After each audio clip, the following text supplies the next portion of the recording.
Welcome, everyone, to the VBC Bible Institute and podcast, and welcome back to our course, Journey Through the Bible. And yes, we're still in Genesis chapter 11. Now, I've been sitting here for the past little while just looking at Genesis chapter 11, and every time I look at it, I think, what should I do? And here's the dilemma I'm having. For every chapter I look at, when as we're going through Genesis, I sit there and I look at the chapter and I start asking myself, okay, how can I present this? Thinking more of this along the lines that this is a Bible Institute. I don't want to just give you sermons. I just don't want to preach at you. I'm trying to get you involved in the learning process. So clearly there are times I've turned on the microphone and I'm giving you assignments. Like I wanted you to look up this idea of Babylon and Nimrod. And there's different things I've wanted you to look at. Because obviously I want you struggling and thinking. But when I get ready to look at the chapter and like, how am I going to teach it or how am I going to present it? I keep asking myself, okay, how can I present this that'll be different than just the typical sermon? Like I don't just want to give you many sermons. I'm trying to approach it differently. And I told you from the very beginning that this journey through the Bible, it really is a journey. I'm trying to figure this out myself and figuring out the best way to do so. But I want to bring you into this and hopefully I can give you something beneficial. So I don't know if I've got the best approach set up for this section of Scripture, but I'm going to do my best and hopefully give you something to think about and to meditate on and something to benefit you greatly, all right? So we come to Genesis chapter 11, all right? We come to Genesis chapter 11. Now, the first thing, I've talked about this in our last session, so let me mention this again.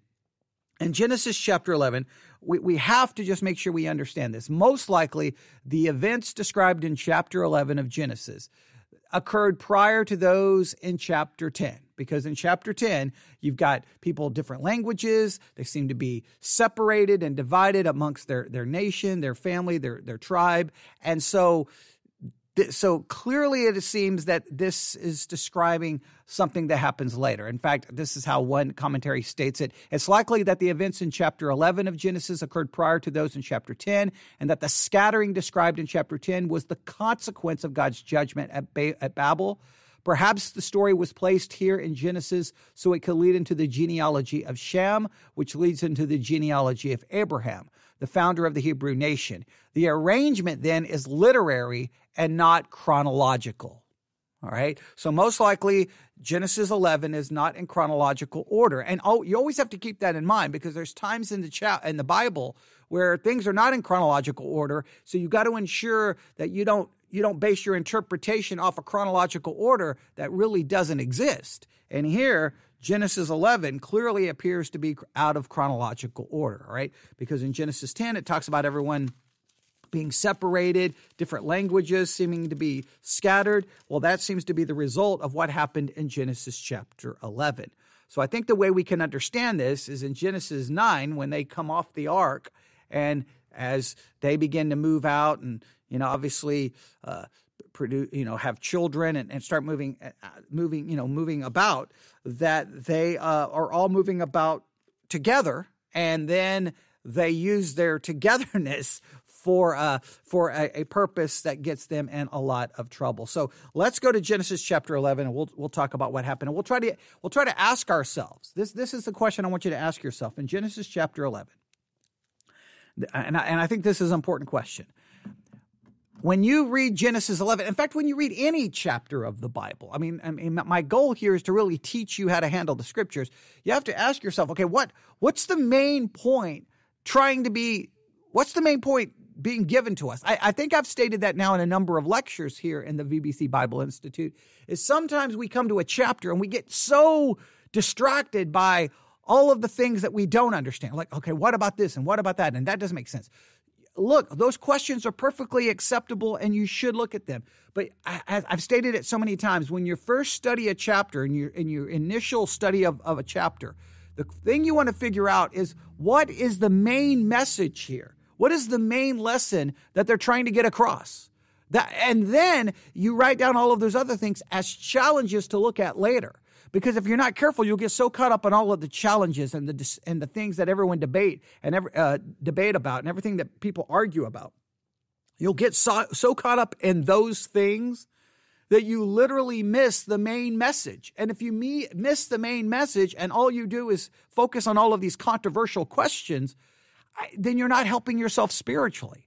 So when we turn to Genesis 11, what's the main point? What's the lesson here? What do you think?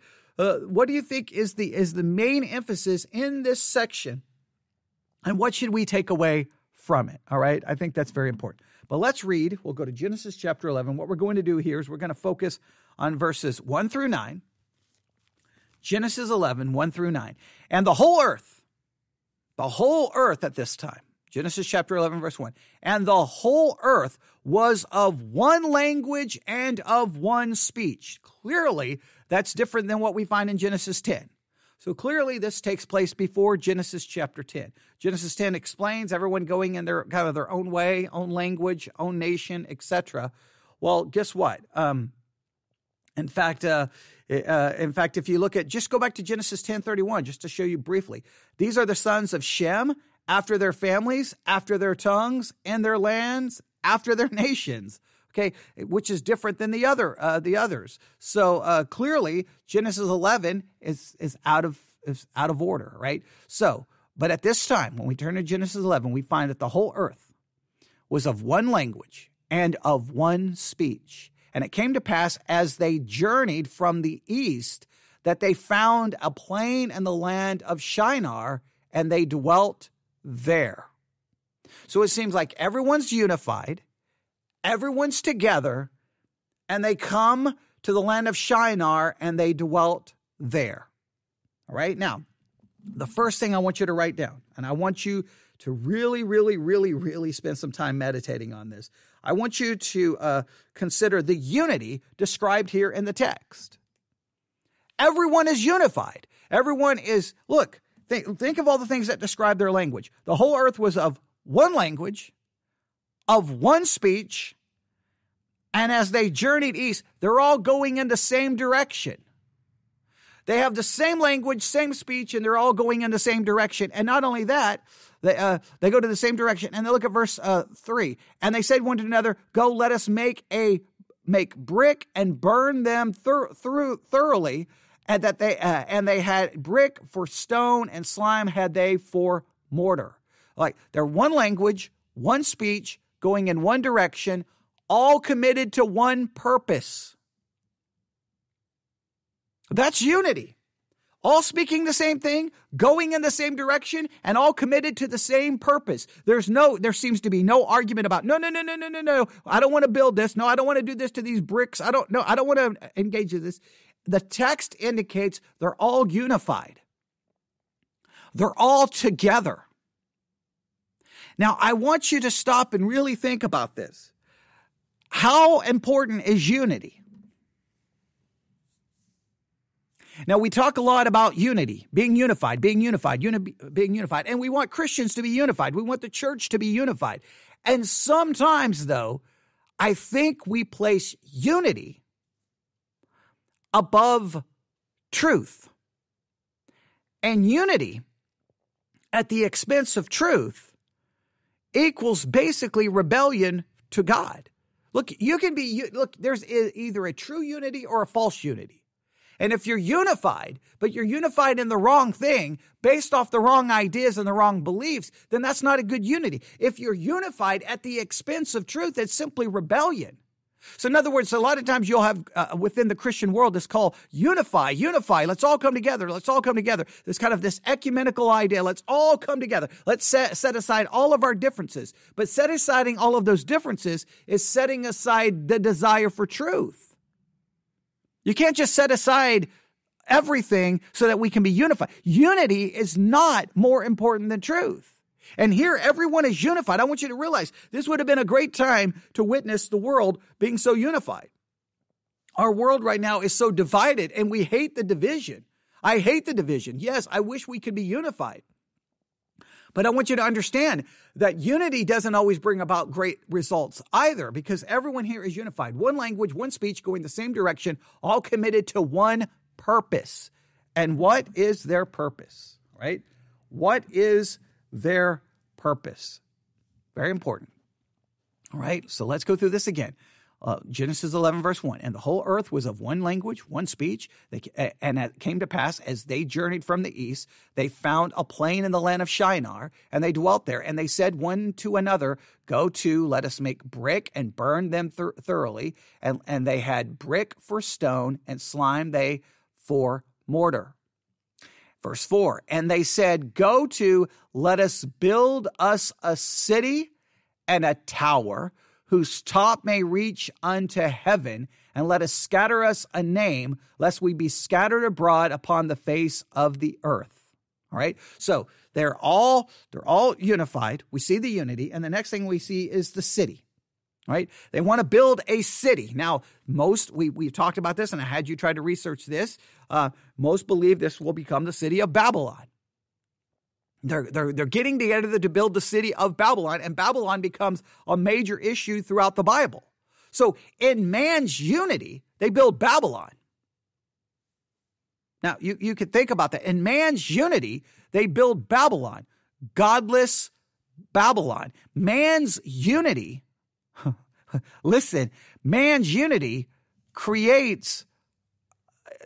man's unity produces wickedness, ungodliness. It produces that which is opposed to God, because if man's unity is based on man, like if man unifies based on what they want, it's just unity for the sake of man's goals, man's wishes, man's desires, man's purposes, not God's. So they're come together to build a city. Most likely this city is Babylon. We could have a lot of discussion, but the reason I don't want to get into a lengthy discussion here in my teaching is because I don't think that's the purpose of the text. I don't think the purpose of the text is to get me into a discussion about Babylon at this point. I think we could come back to this later, but for now, let's move on. Obviously, the emphasis here is not even on the city. The emphasis seems to be on the tower, but the city and the tower go hand in hand. They're all coming together. They're unified. They build a city. And the next thing, they build a tower. They build a tower. Please note.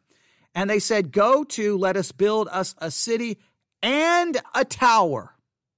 A city and a tower. Now, the two are linked together. This is the building project that they're all committed to. They're all unified in.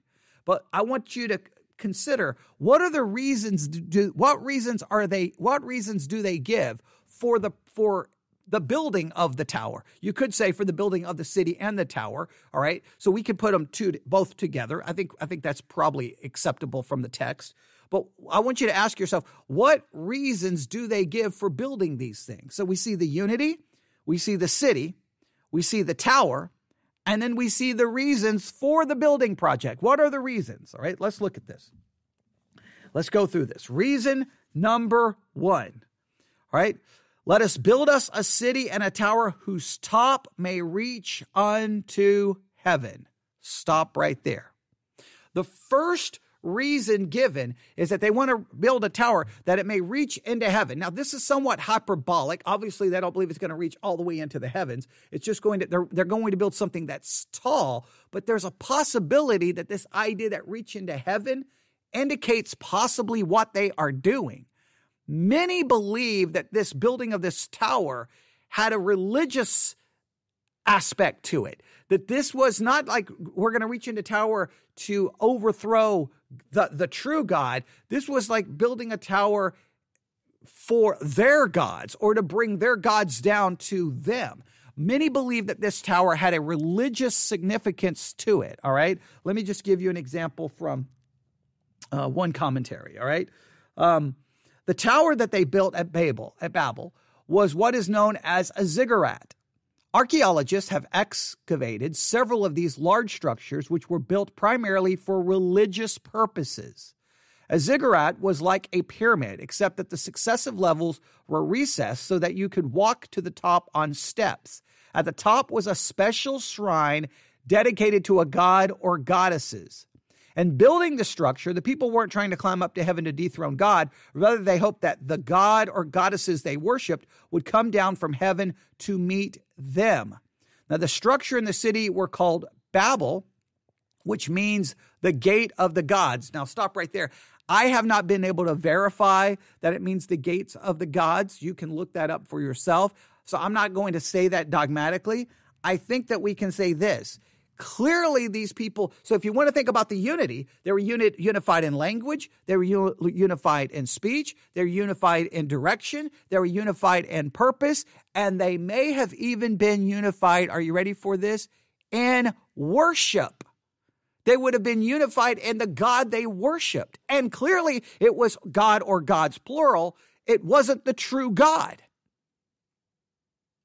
Now, this is just absolutely amazing, because if chapter 11 comes before chapter 10, then you're telling me it wasn't very long, it wasn't super long after the flood, that the world had already abandoned God, that the world came together unified and rejected the true God.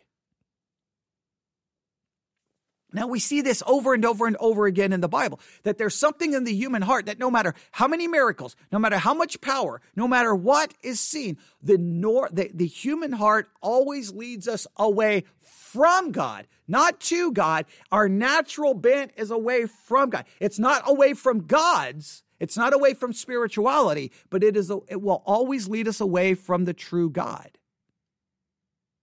So they are unified here and all of these things. And that's just interesting. If this tower has some religious connotation, it's going to reach into heaven. And this is for a worship, a false worship, in a sense, kind of create a high place for the worship of their false gods. It's just and Babylon is going, we're going to talk about Babylon showing up in the book of Revelation. And it's not a godly situation. It's not the true God. And if you think about it, in the book of Revelation, I think we have to at least consider this. Go to Revelation chapter 13. Go to Revelation chapter 13. Revelation chapter 13. Go to verse 11. Revelation 13:11. And behold, another beast coming up out of the earth, and he had two horns like a lamb, and he spake as a dragon. Revelation 13, that's 11. Look at verse 12. He exercised all the power of the first beast before him, and caused the earth and them which dwell therein to worship the first beast, whose deadly wound was healed. So here we reach in Revelation, speaking, we believe, of some future period of time where the world and cause the earth and them which dwell therein to worship the first beast. And he doeth great wonders, that he maketh fire come down from heaven on earth and the sight of men, and deceiveth them that dwell on the earth by the means of those miracles which he had power to do in the sight of the beast, saying them that dwell on the earth that they should make an image to the beast. All right, they're going to make an image to the beast, which had the wound by a sword and did live. And he had power to give life unto the image of the beast, and the image of the beast should both speak and cause that as many as would not worship the image of the beast should be killed. And he caused all, both small and great, rich and poor, free and bond, to receive the mark in their right hand or in their foreheads, that no man might buy or sell, save he had the mark of the name of the beast or the number of his name. All right, and then you have it. So this is the idea that there's coming a time where, again, people are going to be deceived by signs and wonders. They're going to be deceived, but their heart's going to lead them to a false god. The earth, the world, is going to worship a false god. They're going to be unified in worship, unified in building the image. They're going to be unified in building. They're going to be unified in worship. They're going to be unified. There's a unity, but that unity is for the wrong reason. They are unified in worshiping a false god. They are unified in a false worship to build a tower, not to worship the true God, but for their false gods. Everyone, almost the dictionaries, everybody seems to be in agreement that this tower had a religious aspect to it. There was a religious aspect to it, and it wasn't to the true God. I think that's very, very important to consider. Well, go back to Genesis, right? So we have the unity. All right, we have the city, we have the tower, and we have the reason, or the reasons, I should say, plural. And the first reason is, let me read it again, whose top may reach unto heaven, right? They want the tower, this to reach into heaven. And again, I think that there's a religious aspect hinted there, right? And almost everyone believed that these towers were built for religious reasons. Next, let us make a name. Let us make a name. They want to build a tower and a city so that they can make a name for themselves. So they want a tower to worship their false god, and they want the tower in the city in order to bring a name to themselves, to exalt themselves. This is about the elevation of human pride, of human accomplishment. It's about building themselves up. They're not there to build something up for God's glory. They're there to build themselves up. This is unity for the sake of the advancement of humanity, for humanity's purpose and humanity's glory. This is unity to advance the human cause, their worship, their cause, their purpose, their name, their glory. It's all about the exaltation of self. And so again, there's unity, but the unity is for the wrong thing. It's so amazing how we get caught up with going what we like. There's a certain way of thinking that creeps in, and we just go along with the crowd. We just go along with the majority. We don't like to stand alone. There is something about human beings who are drawn to, like, we need the approval and the agreement of others. We want to be with others. And yes, well, we could talk a lot about that, but I don't want to get into a whole discussion there. I just want you to see they are unified, right? They want to build a city. They want to build a tower. What are the reasons for the building project? So that it will reach into heaven, that they will make a name. They're going to make a name for themselves, right? And then there's one other thing stated here. And this may be the most obvious. Lest we be scattered abroad upon the face of the whole earth. Lest we be scattered abroad. They seem to want to build a city and a tower in order to keep themselves from being scattered. Now, that seems like a weird thing. Like, hey, we're all going to stay right here. We're not going to go any further. It seems odd because it appears to be, if you go back to Genesis chapter 9, and God blessed Noah and his sons and said unto them, be fruitful, multiply, and replenish the earth. Refill the whole earth. So in a sense, it seems like that they were commanded by God to go out, to replenish, to multiply, and to fill the earth. But they seem to be like an absolute unified rebellion against God. No, we're going to build this so we can worship our gods, so that we can exalt ourselves, and that we can keep from literally doing what God told us to do. This seems to indicate almost a global war against God. It almost seems to be like a global war against God. We're rejecting God in worship. We're going to exalt ourselves, and we're going to disobey God. That seems to be what's happening here. They are rejecting God because of false worship. They're going to exalt themselves over God, and they're going to disobey the command of God. That seems to be what's happening. In fact, this sounds very similar to Psalm chapter 2. This sounds very similar to Psalm chapter 2. Psalm chapter 2. Why do the heathen rage and the people imagine a vain thing? The kings of the earth set themselves, and the rulers take counsel together against the Lord and against his anointed, saying, let us break their bands asunder and cast away their cords from us. He that sitteth in the heaven shall laugh. Okay, well, and then it tells what God's going to do. But look at the way the world acts. Hey, we're going to do what we want. We're not going to follow God. We're going to break away. We're going to do what we want. Now, God ultimately steps in. He always steps in. But listen, I think there's something in the human heart that throughout every generation, we want to replace God with our own gods of our choosing, gods that we create in our own image. So we reject the true God. We want to exalt ourselves, and then we want to disobey God's commandments, God's rules, God's morality. This is the normal, like, I love this in Genesis 11 because it really sets up a cycle that just repeats itself over and over and over and over and over again. This is the way it works. First, we reject God. We're not going to worship him. And we replace God with false gods. Because we always, look, the rejection of God always leads to the replacing of God. Because we don't just reject God and rarely don't replace him without something. We always replace him with worshiping something. All right, we're always going to worship something. So we reject God, we replace him. We're going to replace him. Once we replace them, then it always leads to the exaltation of self. Once we remove the true God, then we can exalt ourselves, because ultimately the God that we ultimately worship after we reject God is truly ourself. So we reject God. We're going to build a tower that reaches heaven. We're rejecting God, and that's replacing God. Then we're going to make a name. Then we're going to exalt ourselves. And then, hey, we don't want to be scattered. I don't care if God tells us to be scattered. We're going to do the opposite. And we all fall into this cycle, right?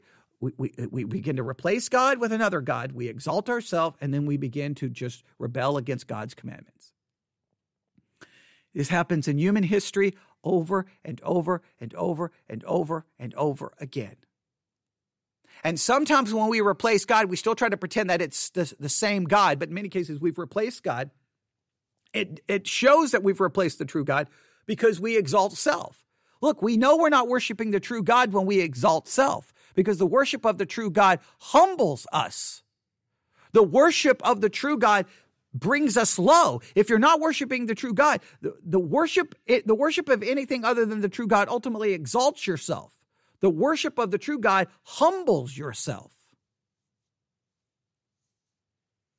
I want you to see what their sin was. I think this is the message. Beware of replacing God, right, with a false God. Beware of exalting yourself, and beware of rebelling against God's commandments. And why do we have to be aware of doing this? Because we know exactly what happens in Genesis 11. The rest of the text is very straightforward. You don't even need my help on the rest of it, all right? Because look what happens. They do all of this, and then we see the consequences of their actions, right? So we see the unity, we see the city, we see the tower, we see the reasons for the tower, and then we see the consequences. And the Lord, look at verse 5, and the Lord came down to see the city and the tower which the children of men builded. And the Lord said, behold, the people is one. They all have one language, and this they will begin to do, and now nothing will be restrained from them which they have imagined to do. Let us go down there, confound their language, that they may not understand one another's speech. So the Lord scattered them abroad from thence upon the face of all the earth, and they left off to build the city. Therefore, the name of it is called Babel, because the Lord did therefore confound the language of all the earth, and from thence did the Lord scatter them abroad upon the face of all the earth. Ultimately, God triumphs. God wins. God's will ultimately die. Man's attempts are futile to fight against God. You may have a temporary victory, but ultimately you lose. But I want you to ask yourself in your life, okay, this is what it really comes down to.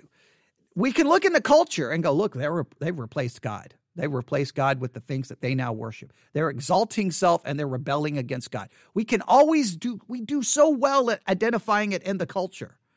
But we got to look to our own lives. In what ways do sometimes we replace God? We still claim we're worshiping God, but we replace him really. We replace him with our own version of God. We could talk about the political hijacking of the church, Christian nationalism. We begin to replace God with something that we've created. And then guess what we do? We exalt ourselves.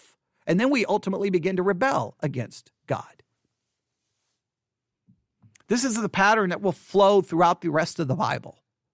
You're going to see it over and over and over and over again. The people will replace God with something else, some kind of idolatry. They will exalt themselves, and then they will rebel against God. I think this pattern will show itself all the way you get to Revelation. They begin to replace God with the worship of the image, the worship of the beast. They begin to exalt themselves, and then they disobey God. And then the next thing you know, destruction comes. This cycle will replace itself over and over and over and over and over throughout the history of Israel. They begin to replace God with idolatry. They exalt themselves. They disobey God, and then destruction comes. I think there's something here. Like, I really want you to focus on that. That's what I want you to focus on. All right? That's what I want you to focus on. All right. I could go further, but I'll stop right there. All right. Email me your thoughts. newsif@yahoo.com. newsif@yahoo.com.